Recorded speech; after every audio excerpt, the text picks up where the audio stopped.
గురువారం మున్సిపల్ మెప్మా ఆధ్వర్యంలో 100 రోజుల కార్యాచరణ ప్రణాళికలో భాగంగా సంగారెడ్డి పట్టణంలోని ప్రశాంత్ నగర్ కాలనీలో వీధి విక్రయదారులు ఫుడ్ ఫెస్టివల్ను అమ్మకం స్టాళ్లను సంగారెడ్డి జిల్లా కలెక్టర్ ప్రావీణ్య, అదనపు కలెక్టర్ చంద్రశేఖర్తో కలిసి సందర్శించారు. ఈ సందర్భంగా జిల్లా కలెక్టర్ ప్రావీణ్య మాట్లాడుతూ వీధి విక్రయదారులు తమ ప్రతిభను ప్రజలకు పరిచయం చేయడానికి స్ట్రీట్ ఫుడ్ ఫెస్టివల్ వంటి కార్యక్రమాలకు మంచి వేదికగా నిలుస్తాయని, వినియోగదారులకు శుచి శుభ్రతతో కూడిన నాణ్యమైన పదార్థాలు విక్రయించే వీధి వంటకాలకు డిమాండ్ ఎల్లప్పుడూ ఉంటుందని కలెక్టర్ తెలిపారు.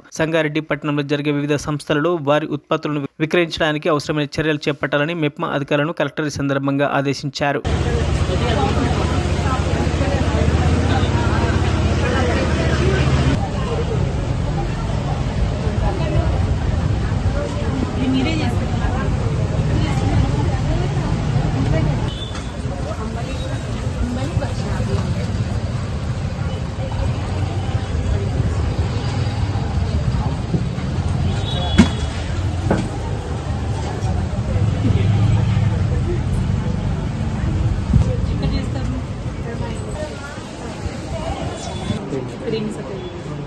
ప్రైవేట్ షాప్ మేడం, ప్యాక్స్ ఇచ్చిన ఆపోజిట్ లో ప్యాక్స్ ఉంది మేడం. నేను ఈ సారీ ఇప్పుడు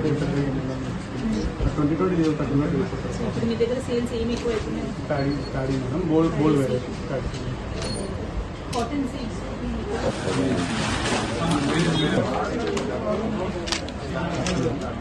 ఎంత రేట్గా ఉంటున్నారు?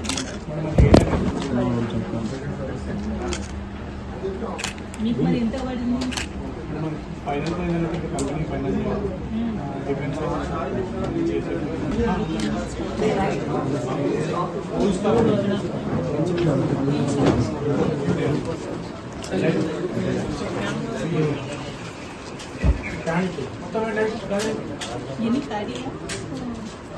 జీన్స్ ఇది packets 475 grams cotton. Crop wear కూడా పెట్టాలి, సెపరేట్ పెట్టాలి, క్రాప్ వైజ్ పెట్టుకోండి.